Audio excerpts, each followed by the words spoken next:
Kaisang Pangarep justru memilih partai politik berbeda dengan ayahnya, Presiden Joko Widodo.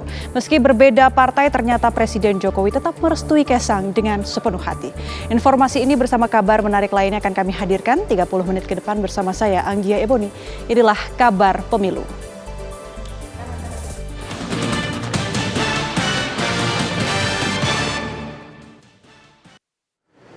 Menteri Pertahanan Prabowo Subianto bertemu dengan Ketua Umum PDI Perjuangan Megawati Soekarno Putri dan duduk satu meja di acara Hari Nasional Arab Saudi. Sebelumnya beredar kabar akan ada pertemuan Megawati dan Prabowo Subianto untuk membicarakan perkembangan politik, namun belum dipastikan kapan akan digelar.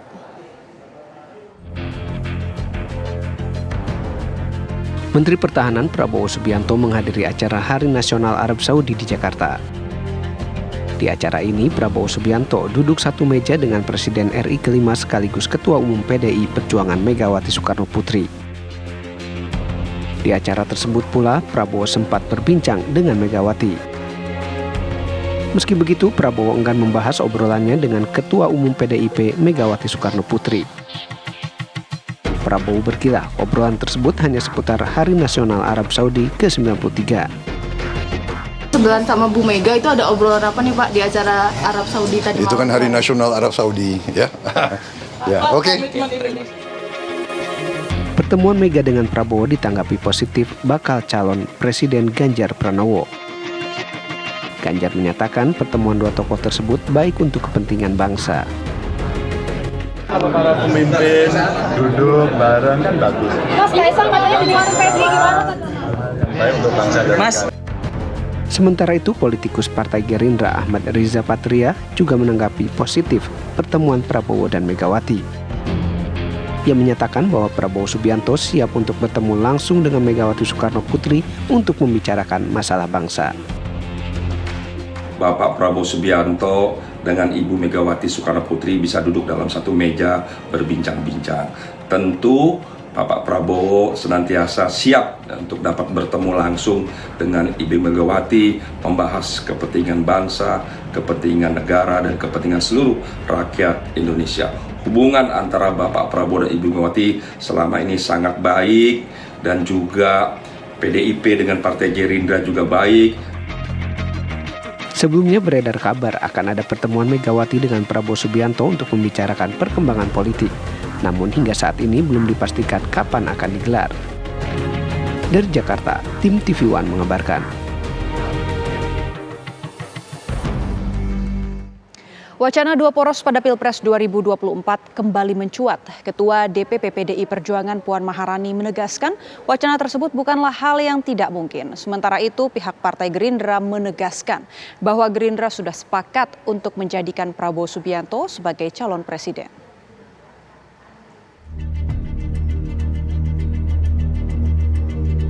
Wacana dua poros dalam pemilihan presiden tahun 2024 masih terus mencuat. Kali ini datang dari Ketua DPP PDI Perjuangan Puan Maharani. Menurutnya, wacana dua poros di Pilpres 2024 bukan hal yang tidak mungkin. Puan menilai waktu menuju pendaftaran Capres-Cawapres masih cukup membuat partai politik membahas dinamika politik yang terjadi. Termasuk mempertimbangkan opsi bergabungnya Ganjar Pranowo dan Prabowo Subianto.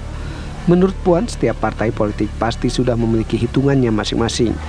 Meski demikian, Puan Maharani tidak menyebutkan dengan gamblang siapa nama pasangan kedua kandidat dua poros tersebut.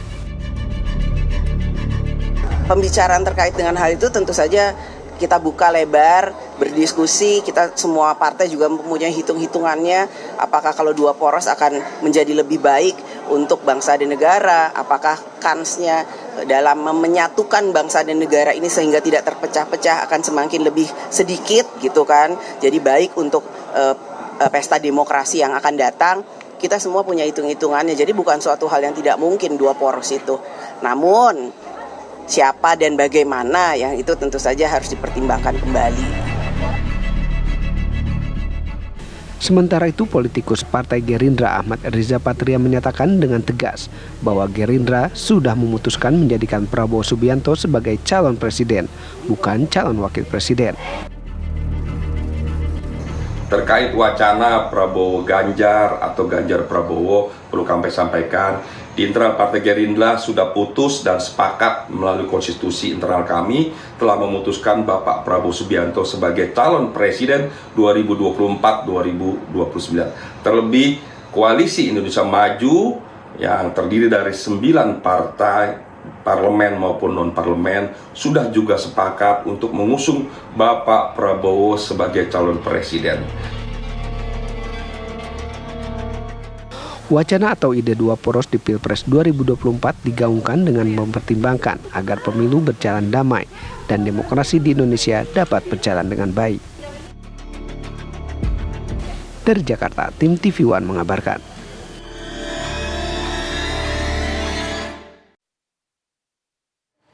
Ketua Komisi Pemilihan Umum Republik Indonesia Hasyim Asyari menegaskan anggaran untuk Pilpres 2024 telah ditetapkan senilai 76,6 triliun rupiah. Hasyim menjelaskan bahwa anggaran tersebut sudah termasuk Pilpres untuk 2 putaran.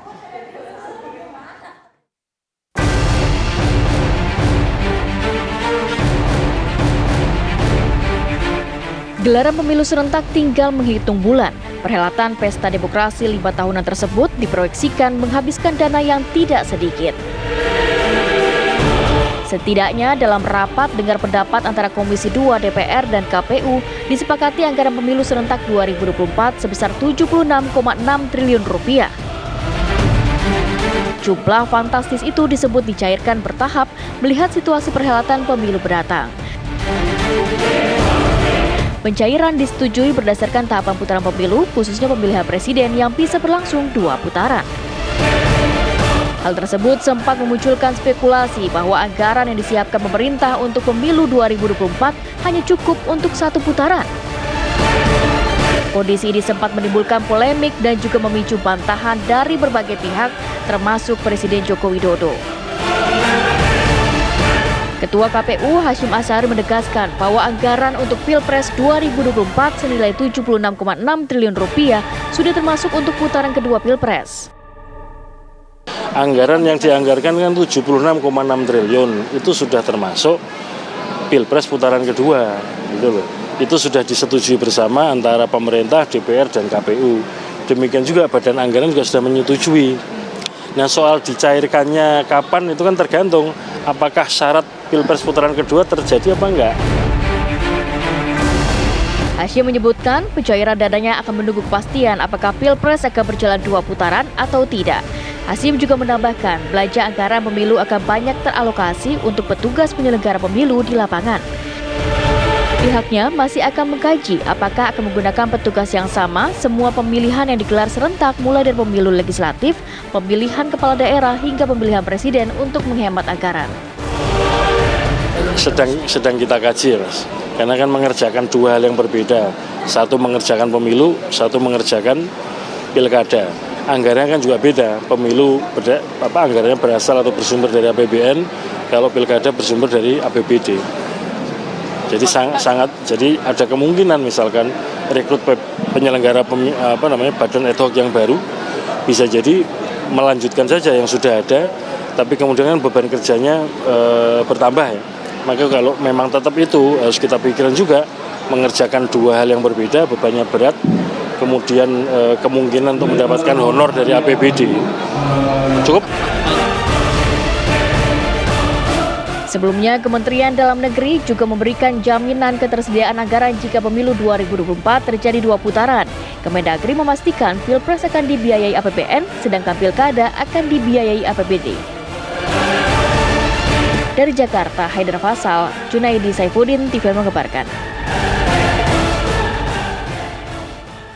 DPR dan KPU menyetujui nilai total anggaran untuk pemilu serentak 2024 sebesar 76,6 triliun rupiah. Berikut adalah susunan anggaran berdasarkan rincian biaya anggaran dari KPU. Anggaran pemilu 2024 total mencapai 76,65 triliun rupiah. Alokasi kategori anggaran ini terdiri dari anggaran kegiatan tahapan senilai 63,4 triliun rupiah yang mencakup perencanaan program. Kemudian ada juga penetapan peserta pemilu, penetapan jumlah kursi dan penetapan dapil, serta presiden dan wapres serta anggota DPR, DPD, DPRD. Ada juga untuk masa kampanye pemilu, pemungutan dan perhitungan suara serta penetapan hasil pemilu. Selanjutnya untuk anggaran kegiatan dukungan tahapan, ini terdiri dari gaji dan sarana serta prasarana operasional perkantoran.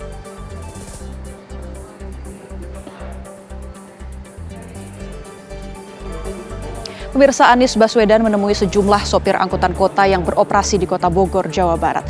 Informasi selengkapnya kami hadirkan sesaat lagi usai jeda. Tetaplah bersama kami.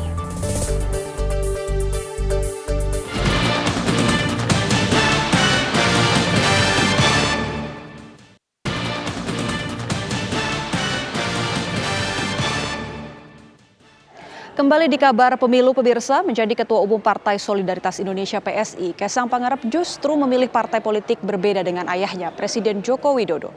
Meski berbeda partai, sinyal yang disampaikan keduanya justru menunjukkan kesamaan pandangan.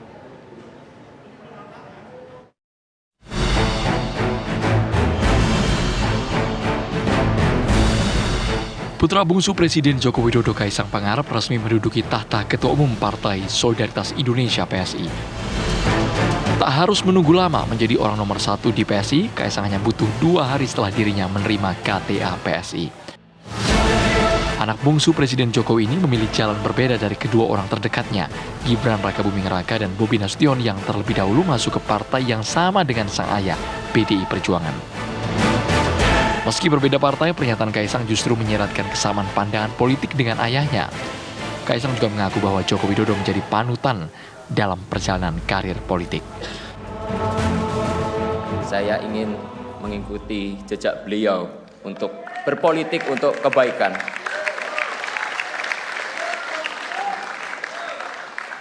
Kepada Bapak, saya ingin menyampaikan izin saya mau menempuh jalan saya, Pak.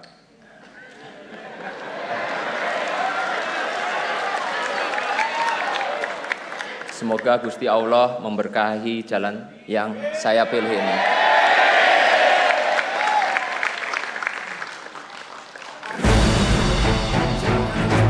Hal senada juga disampaikan oleh Presiden Jokowi yang justru tidak mempermasalahkan perbedaan partai dengan Kaisang. Dengan sepenuh hati, Joko Widodo justru merestui pilihan putra bungsunya. Ya, minta doa restu orang tua ya, saya restui. Pesan dari Bapak untuk Kaisang apa, Pak? Nggak ada, udah gede, kebanyakan pesan. Pesan lagi, Pak, ada Projo bilang mendukung Capres inisial P itu sejalan dengan Bapaknya, bagaimana respon Bapak? Ya tanyakan ke Projo, tanya semua kok tanyakan ke saya. Tadi Parmusi juga tanya ke saya.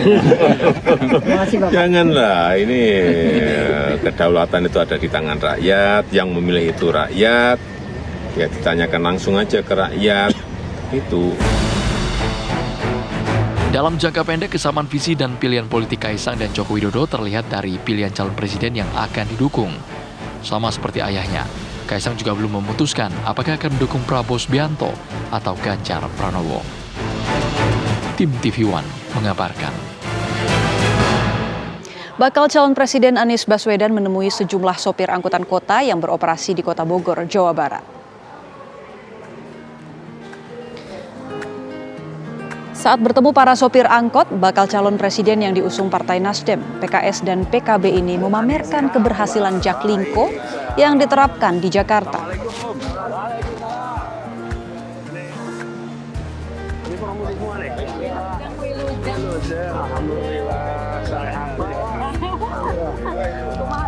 Dengan konsep angkutan kota yang diterapkan di Jakarta sebelumnya, Anies mengaku memiliki banyak sisi positif, di mana para sopir angkot bisa hidup lebih terjamin dan pemilik angkot lebih tenang.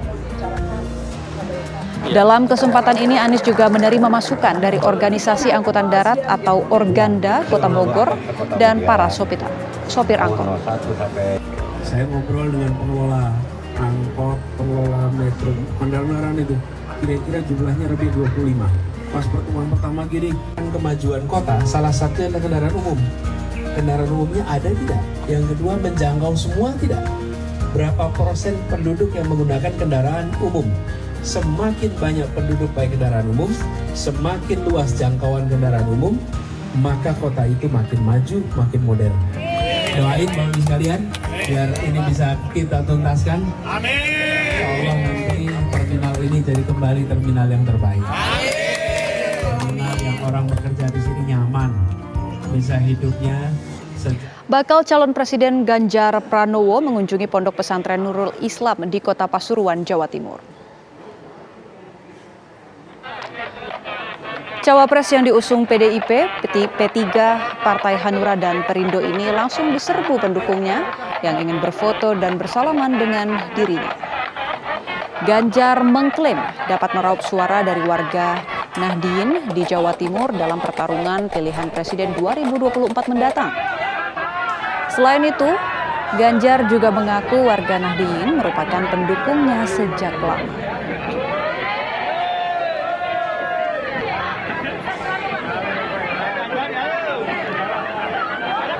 Sementara pengasuh Pondok Pesantren Nurul Islam menyebut dirinya akan mendukung penuh jika Ganjar Pranowo menjadi presiden menggantikan Jokowi.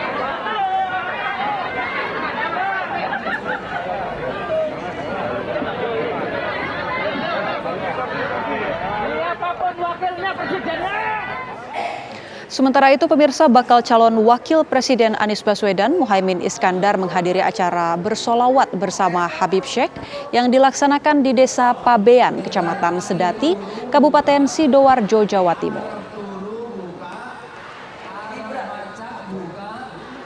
Kegiatan yang diikuti oleh Bupati dan Wakil Bupati Sidoarjo bersama ribuan warga ini,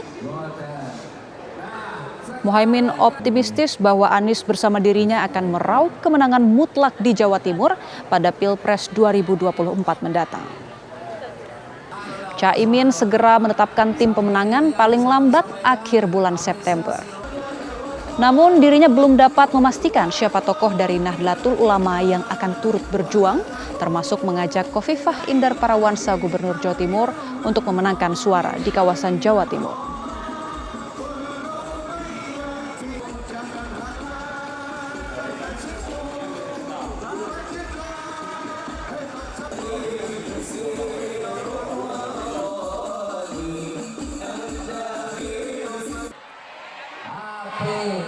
Delok modele akeh modele tangi turu buka, arep turu buka, arep macak buka, arep masak buka. Pemirsa, berbagai manuver terus dilakukan para relawan untuk mendorong kandidat calon presiden pilihannya. Mulai dari deklarasi konsolidasi partai hingga menggelar lomba turut dilakukan para relawan. Proses panjang ini tentu sejumlah warga di Kabupaten Wonosobo, Jawa Tengah yang tergabung dalam relawan Bolone Mase menggelar konsolidasi politik tingkat kabupaten. Relawan ini pun sepakat untuk memberikan dukungan kepada Wali Kota Surakarta Gibran Rakabuming Raka untuk maju menjadi sebagai bakal calon wakil presiden. Gibran digadang-gadang menjadi wakil presiden mendampingi Prabowo Subianto pada pemilu 2024 mendatang. Ketua Koordinator Relawan Bolone Mase menyatakan para relawan akan terus bekerja keras dan menjaga solidaritas antar sesama relawan. Dewan Pimpinan Wilayah DPW Partai Nasdem, PKS, dan PKB Sumatera Utara menggelar pertemuan khusus dalam rangka konsolidasi. Ketiga partai koalisi Perubahan dan Persatuan ini menargetkan pasangan Baca Pres dan Bacawa Pres Anies Baswedan dan Muhaimin Iskandar atau Amin menang satu putaran di Sumatera Utara. Pertemuan pengurus dari tiga partai pengusung Anies Baswedan dan Muhaimin Iskandar ini berlangsung di restoran Koki Sunda, Jalan Hasanuddin, Kota Medan.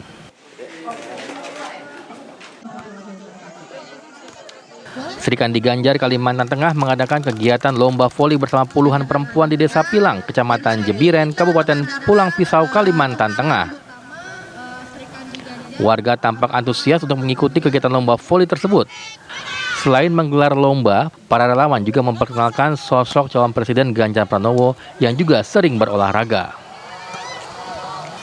Kedepan, Sri Kandi Ganjar Kalimantan Tengah ini berencana melanjutkan agenda konsolidasi dengan menggelar kegiatan yang bersifat pelatihan untuk meningkatkan perekonomian masyarakat. Dari Wonosobo, Jawa Tengah, Medan, Sumatera Utara, dan Pulang Pisau, Kalimantan Tengah, tim TV One mengabarkan. Kabar pemilu masih akan kembali sesaat lagi pemirsa, tetaplah bersama kami.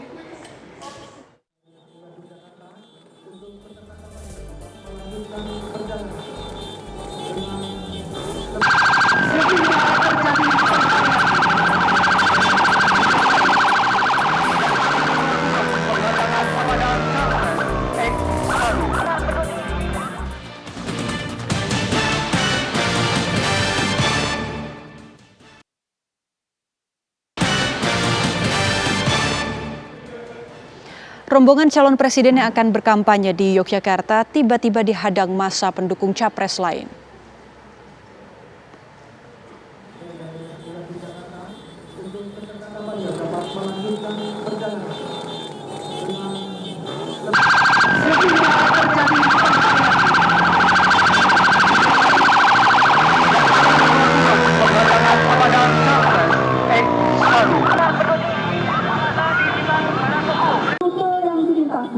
Untuk melaksanakan pengamanan dan pengaturan arus lalu lintas.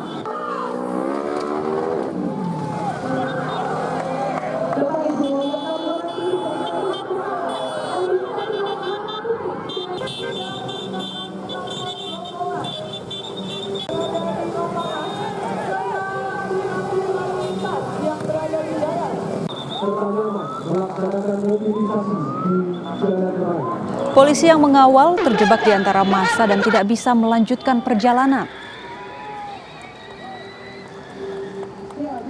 Petugas kemudian melakukan langkah cepat dan terukur, yakni dengan memutar arah mobil untuk menghindari hadangan massa. Rombongan capres akhirnya bisa kembali melanjutkan perjalanan. Skenario ini menjadi bagian dari simulasi pengawalan capres yang digelar oleh Direktorat Lalu Lintas Polda Daerah Istimewa Yogyakarta. Simulasi dilakukan guna memastikan kesiapan anggota Polri, khususnya saat melakukan pengawalan rombongan capres yang akan berkampanye di Yogyakarta.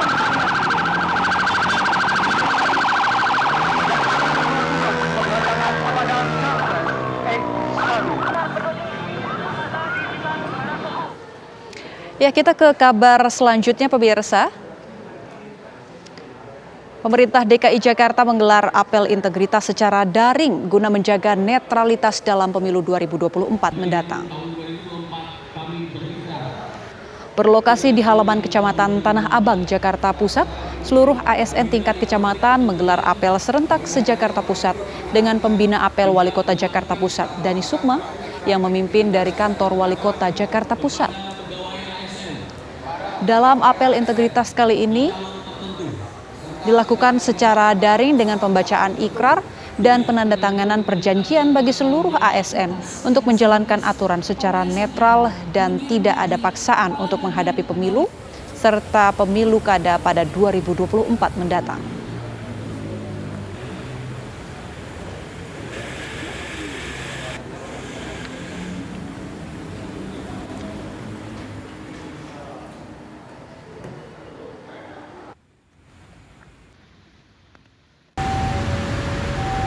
Pemilihan tahun 2024 kami berikrar dan pemilihan tahun 2024 hindari konflik kepentingan.